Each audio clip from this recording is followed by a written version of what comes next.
Bonjour à tous, alors aujourd'hui on est dans le MIT Integration Bee Qualifying Exam, donc concours d'intégrale du MIT.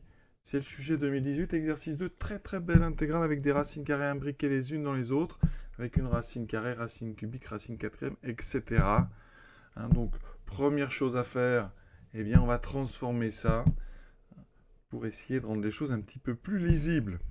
Comment transformer cette écriture? Alors il faut vraiment être ici très clair. On va remplacer chaque racine énième par une puissance 1 sur n. D'accord? Il faut savoir que quand on mettait racine énième donc de x, c'est x à la puissance 1 sur n. Donc ma première racine carrée, ça sera une grande parenthèse, ici avec un exposant 1 demi. Ensuite, j'aurai le x, puis ma deuxième racine, mais c'est une racine cubique. Donc on ouvre une grande parenthèse, l'exposant sera 1 tiers, à l'intérieur duquel j'aurai donc le x qui est ici, c'est lui là, vous voyez. Et après la racine quatrième, donc une nouvelle parenthèse, alors je la fais un petit peu plus petite, et un exposant ici 1 quart, à l'intérieur duquel vous trouverez le x qui est ici devant la racine cinquième. On ouvre une parenthèse, et à l'intérieur on mettra la racine, donc l'exposant 1 cinquième, et ainsi de suite, ainsi de suite. Et maintenant, eh bien, on va sortir les x les uns après les autres. La puissance 1 demi, je vais faire la première étape, ça veut dire que je sors le x puissance 1 demi, et tout le reste ici, je vais l'avoir à la puissance 1 demi. Et ça donne ceci. Alors, ce qu'il faut bien comprendre, c'est juste l'astuce de cet exercice, c'est que ce x qui est ici, donc le deuxième, il est à la fois à la puissance 1 demi et à la puissance 1 tiers. Les puissances de puissance, les exposants d'exposants, c'est donc par multiplication. Donc ici, eh bien, si je sors à nouveau ce x, j'aurai toujours mon x puissance 1 demi. Je vais avoir un nouveau x qui sera ici à la puissance 1 demi fois 1 tiers. Et ensuite, eh bien, j'aurai quoi? J'aurai ceci, oui, c'est juste ici, enlever le x, ici, puisque je l'ai sorti. Et maintenant, eh bien, on va poursuivre. On va enlever ce x qui est ici. Mais ce x qui est ici, il est à quelle puissance? Alors, il n'est pas dans la puissance 1 cinquième, mais il est à la puissance 1 quart fois 1 tiers fois 1 demi. Donc, on en est à x à la puissance 1 demi, multiplié par x à la puissance 1 demi, fois 1 tiers. Ensuite, x à la puissance, donc 1 demi fois 1 tiers fois 1 quart. 1 demi fois 1 tiers fois 1 quart. Et ainsi de suite. Oui, j'ai encore une fois juste enlevé le x que j'avais indiqué ici. Donc le x suivant, que je n'ai pas encore écrit, mais qui est ici, eh bien il va sortir, et lui sera avec un exposant qui sera 1 demi fois 1 tiers fois 1 quart fois 1 cinquième. Donc, si on répète ça à l'infini, ça donne x à la... Donc ici, x puissance 1 demi fois x, donc en puissance fois exposant, x, donc ici 1 demi fois 1 tiers fois 1 quart, et etc. Le suivant sera donc 1 demi fois 1 tiers fois 1 quart fois 1 cinquième, et ainsi de suite. Alors, ici, on a des exposants qui ne sont pas n'importe qui. On reconnaît, alors c'est des inverses de factoriel. Donc, on va écrire x puissance, donc 1 sur 2 factoriel, x puissance 1 sur, alors 2 fois 3, ben c'est 3 factoriel, x puissance 1 sur 4 factoriel, x puissance 1 sur 5 factoriel, d'accord, et ainsi de suite. Alors, les exposants ici, si je fais la somme, parce que c'est un produit avec la même base, c'est la base x, si je fais la somme, est-ce que cette somme, elle converge? Est-ce que la somme des k égale 0 à l'infini, des 1 sur k factoriel, est-ce qu'elle converge? Alors là, où ici, nous, on a la somme de 2, plus à l'infini, est-ce qu'elle converge? Eh bien oui. Pourquoi? Alors là, on est vraiment sur de la... Il faut savoir, il faut avoir fait, il faut vraiment connaître bien l'exponentielle et les développements en série entière. Ici, somme de k égale 2 à l'infini de 1 sur k factoriel, ça doit vous faire penser à l'exponentielle.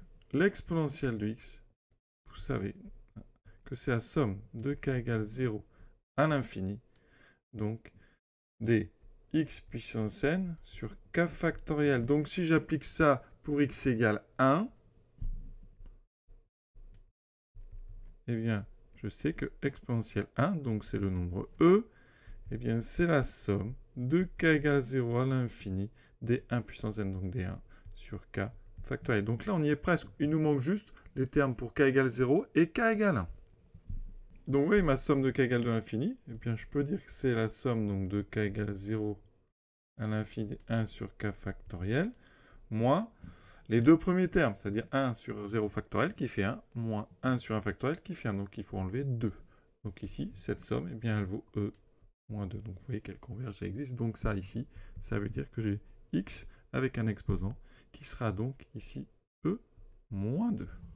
Alors, ici, on est sur des fonctions, ici, un petit peu compliquées, d'accord? C'est des fonctions avec une puissance, ici, une fonction puissance e moins 2. Alors, ça, si vous ne l'avez jamais vu, on peut écrire ça sous la forme donc, exponentielle de e moins 2 ln de x. D'accord? Et il se trouve que eh bien, le fonctionnement dérivation-intégration primitive fonctionne pareil que pour les puissances entières. Donc, en fait, une primitive de x e moins 2, ça sera... Donc, je rappelle que si vous cherchez une primitive de x puissance n, d'accord, eh bien une primitive, donc primitive, ça peut être l'expression x puissance n plus 1 sur n plus 1. Et bien, si on prend une puissance type e moins 2, eh bien, une primitive, eh bien, ça sera x puissance e moins 1. Donc, on rajoute 1 et on divise par e moins 1. Alors, on peut quand même le démontrer en dérivant x puissance e moins 1. Si je considère f de x égale x puissance e moins 2, e moins 1, pardon, je vais vous montrer e moins 1. Qu'est-ce que ça donne? Alors, j'écris sous sa forme exponentielle. C'est exponentielle, donc de e moins 1 fois ln de x. Ici, je dérive, c'est donc de l'exponentielle u. Donc, je dérive e moins 1 ln de x, ça fait e moins 1 sur x avec le même exponentiel. D'accord? Ici, on a donc ce e moins 1. Là, on retrouve donc x exposant e moins 1. Et dessous, on a x. D'accord? Eh bien, si on monte le x en haut, ça fait e moins 1. Donc, x e moins 1, x moins 1. On retrouve e moins 1, x exposant e moins 2. Alors, il y a ce e ici, moins 1, donc, qui est gênant. Donc, eh bien, une primitive de x e de moins 2, c'est donc e moins 1, enfin x exposant e moins 1 sur e moins 1. Donc, ça veut dire que notre intégrale, avec donc tous nos racines carrées, je vais commencer le début, voilà. C'est donc l'intégrale de x e moins 2 dx. Et donc, comme primitive, vous pouvez proposer x exposant e moins 1 sur e moins 1. Voilà, très très joli exercice. Alors, il y a plein de choses dedans, exponentielle, les puissances énièmes, une somme des inverses des factoriels, fonction puissance, donc avec des puissances non entières.